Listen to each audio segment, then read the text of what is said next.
Hello friends, welcome to my channel. One more interesting topic. అతిగా తింటే నిద్ర మత్తు కమ్ముతుంది ఎందుకో? కాస్త ఎక్కువగా తిన్న తర్వాత నిద్ర కమ్ముతున్నట్లు అవడం మనందరి అనుభవమే. కానీ ఇలా ఎందుకు జరుగుతుందో మనం అంతగా పట్టించుకోలేదు. గత కాలంలో ప్రయాణికులు నడిచి కానీ లేదా గుర్రాలపై ఎంతో దూరం ప్రయాణించి కాస్త విశ్రాంతికై మరియు భోజనానికై సత్రాలకు వెళ్ళేవారు.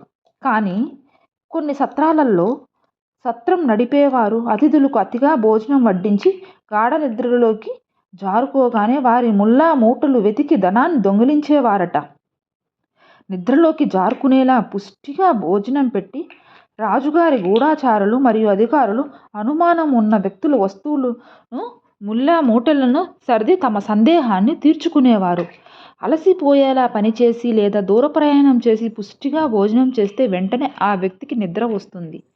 ఆహారం ఎక్కువ మోతాదులో తీసుకున్నప్పుడు కడుపులో మరియు జీర్ణ వ్యవస్థకు రక్త ప్రసారం జరుగుతుంది. ఆహారం ఎక్కువగా మోతాదులో తీసుకున్నప్పుడు కడుపులో మరియు జీర్ణ వ్యవస్థకు రక్త ప్రసారం పెరుగుతుంది. ఎక్కువ మోతాదులో కడుపులో ఉన్న పోషకాలని రక్తం గ్రహించడానికి ఇలా జరుగుతుంది.